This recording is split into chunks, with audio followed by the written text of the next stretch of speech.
Hello there. Today's video, today I fucked up. Stories about people who screwed up. Do you have any similar story? Leave it in the comments.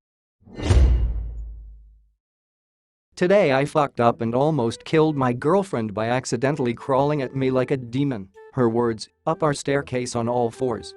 I swear, I can explain. Hey, guys. It's about 3 a.m. here in Norway at the moment and I just fucked up a bit. We're borrowing my girlfriend's father's house for the weekend while he and his partner are away. It's me, my girl and our 1-year-old son. The kid was put down to sleep around 8 p.m. and my girlfriend went to bed around 11 p.m. About 2 hours ago, around 1 a.m., I went to draw a bath in the tub. I love taking baths at night and we don't have a tub at home now, so when I get the chance, I go for it. The bathroom is on the second floor of the house, alongside 3 bedrooms, one of them occupied by the kid and the other by her and me. Once I've tidied up my shit and find all the light switches, who the hell hides their switches underneath wall cabinets? All that remains is to ascend the staircase and lower my pale carcass into the perfectly tempered bathwater that calms my nerves and soothes my balls. The thing is, it's a really creaky staircase. Like, comically so. It sounds like you're violently disintegrating it beneath your feet as you climb it. The noise is insane. Those noises will wake everyone in the house if you don't go about it expertly, and even then you're still making enough noise to garner a contract on your head from the neighbors. My girl is a light sleeper, has trouble sleeping, and really values the sleep she does get. My son is a slightly heavier sleeper, but he's nowhere near my own loudly comatose sleep, and this creaking would shatter any hope of me entering the bath this side of an hour. And did I mention how steep this fucking thing is? It's more akin to a climbing wall. How 3 kids grew up in this house without casualties amazes me, because this thing is deadly if you don't watch your step. Add to that the challenge of avoiding creaking, and you've got a proper quest on you. So what do? Naturally, I use my superior genes, gender and brain power to concoct an appropriate solution suitable to my ambitions. I figured I'd walk on all fours. You know, to distribute my weight as I went up the stairs, to creak less.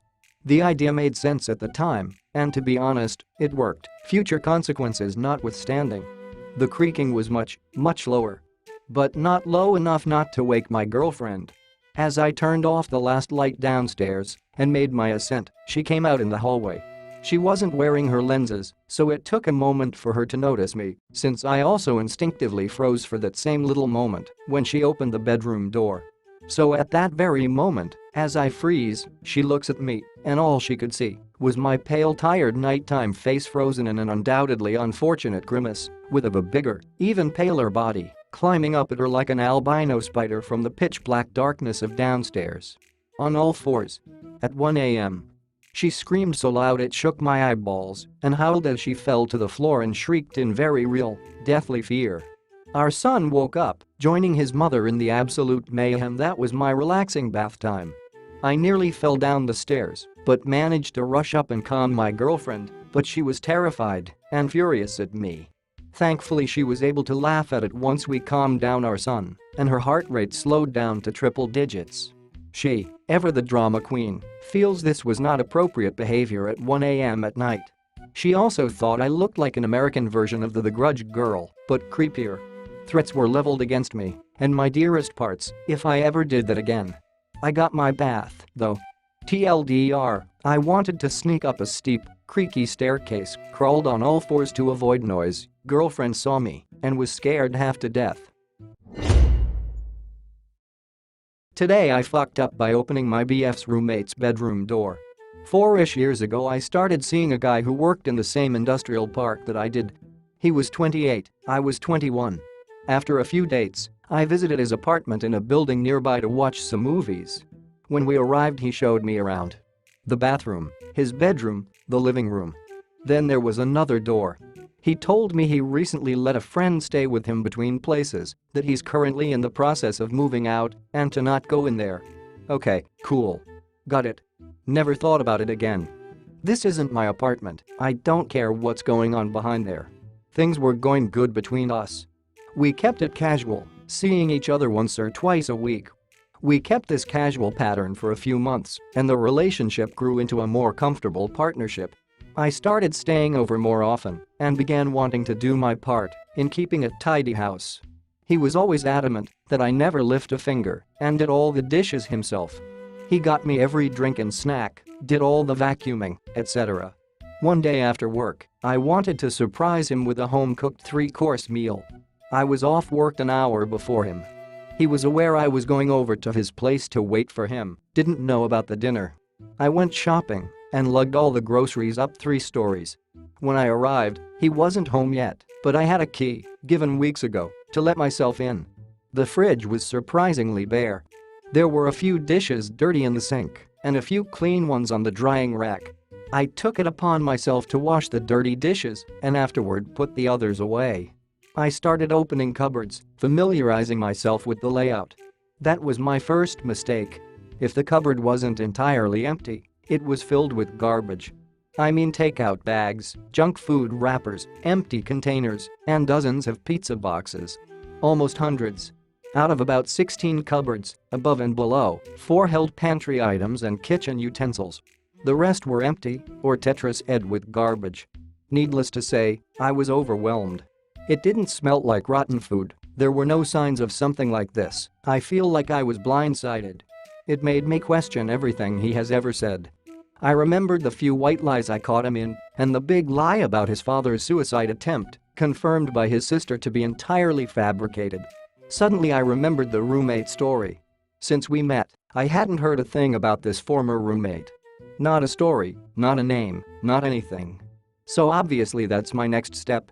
Did I feel bad about it? I was crossing a boundary, sure. But at this point, the entire relationship felt a million miles away. It felt like it was built on lies. I felt betrayed and a little stupid. I knew I'd hate myself if I found out later, so I opened the door to the spare room. Yep, mountains of garbage. Mountains. With a path. Each corner was a mound of empty pop cans, bottles, pizza boxes, garbage bags. No furniture. Just a million pieces of garbage and the smell of mold. Could barely see the floor. The same kind of garbage that filled the kitchen cupboards, not the garbage of a roommate that left months ago. I felt bad for him. Obviously he had something going on mental health-wise, because that's not something normal people do. I just went on about my evening. I waited for him, made dinner and brought it up gently at the end of the day. I hate confrontation. He was immediately upset and screaming, crying, and attempted to gaslight me into thinking I was in the wrong. He tried to tell me I was the cause of throwing him into a hissy fit, and none of this would be happening if I didn't want to be considerate and make him dinner. It's my fault for finding it, not his fault for hiding it from me. It ended with him crying and refusing to talk to me. Easiest breakup ever. And yes, there were 2 sets of dumpsters on the property. 2 for garbage and 4 for various recycling.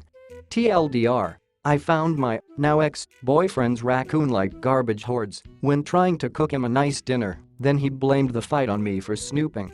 Edit, he is a Reddit user, cause I introduced it to him lol. And, if you're seeing this, hope everything is okay. Edit 2, didn't mean to say this isn't what normal people do. Haven't read any angry comments or anything about that wording, but it wasn't sitting well with me. I meant like not something a healthy neurotypical would do. I myself have had some issues with mental health and wouldn't want to be considered anything but normal. Today I fucked up by using coconut oil to eat ass. This foo occurs after a recent innovation in the bedroom. Coconut oil. It's great. It's solid until it's on your skin, and then it's a wonderful long-lasting lubricant that tastes delicious and is easy to clean up afterward. It's been my go-to with my partner for a few months now, whenever I'm down on that ass. What is the foo, you ask? Me and my coconut oil-loving partner decided on a Thai food double date. My partner orders a bowl of coconut curry. I get some fried rice. See where this is going yet? She offers me a bite of her curry. I accept. Instant boner. The curry tastes just like I'm going to town on her booty. Coconut oil heaven. So there I am, rock hard, sitting at a table with our best friends. Doing my best to hide my extremely inappropriate physical reaction to an otherwise perfectly delicious, but decidedly not sexy coconut curry. My partner thinks this is wonderful. TLDR, I've Pavlove'd myself into getting a boner whenever I taste coconut. Today I fucked up by eating candy in such a childish fashion that it caused my husband a panic attack and a 911 call. This is so stupid, and it happened last night, and I'm sure we'll both laugh about eventually, but husband is still kinda ticked, so I was being a trash goblin last night and staying up into the wee hours to eat Easter candy and play video games, which I don't do that often. Anyway, does anyone else enjoy robin's eggs? Those neon-colored malted milk ball eggs they sell this time of year? Well, as a kid I used to do this stupid thing where I would lick them and smear the color all over my lips because hey, free lipstick. Do not ask what compelled me to do this, but I did this last night with a blue one. Then of course, because I am a trash goblin I forgot all about it, fell asleep slack-jawed upright on the couch with the lights on and TV still going. Next thing I know there's shouting, panicking sounds, and I'm being shaken violently, and by the time I come to I see my husband fumbling with his phone. I kind of flapped my arms angrily and said something like "What's wrong with you?" Yeah, he had been about to call 911 because he just walked out on his wife, passed out with blue lips. He thought I was choking.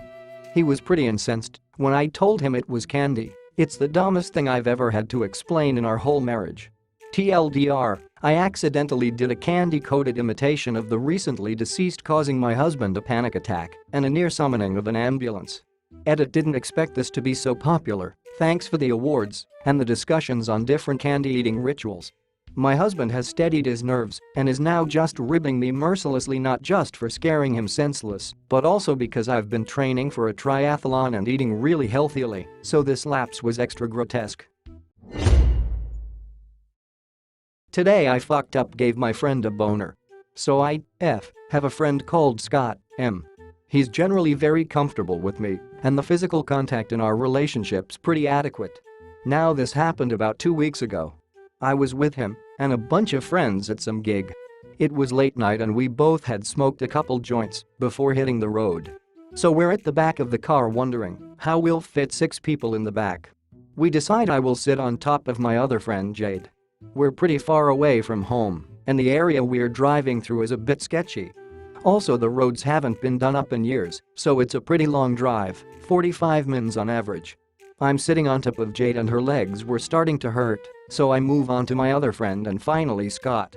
We have 30 minutes of our ride left and I'm sort of on the edge of Scott's knee, so I scoot backwards. Now my ass is kinda on his thigh but nothing crazy. As the road gets bumpier I keep getting tossed around, so I lean back trying to press into the window, but there isn't enough room for me to make the adjustment and I end up right on top of Scott's dick. I try not to make eye contact and adjust forward, but this on top of the bumps in the road make it sort of like a bouncing grinding motion. Scott asks me to get up for a second so he can adjust his lap, but that only makes it worse. We sit like this in silence for 10 minutes. And oh my god. I felt it grow. Now I don't know if Scott knew I knew he had a semi, but he out of the blue asks if he can place his hand anywhere since it's getting uncomfortable and ends up placing it on my thigh. Oh cherry on top. We're both soaked from the rain. I mean dripping wet. Now my back is pressed into his chest and I can feel his breathing a bit more intensely, but I hold back a comment. And then the throbbing starts. I can feel Scott's dick literally throbbing below me. He starts shaking his leg and clenching his thigh, but I don't know what that would do considering I am literally on top of him and it's only making me bounce up and down on it. Another 20 minutes of sitting like this. Finally we pull up to our friend's house, and when we finally get off the first thing I see is him adjust his pants before walking hurriedly inside. TLDR, gave a friend an unintentional boner making it the most unusual car ride of my life. Edit, gender added. Edit, the driver and everyone else was sober, only Scott and I had smoked. That all folks. If you like this content please subscribe, hit the like button, and check out my next video. Take care.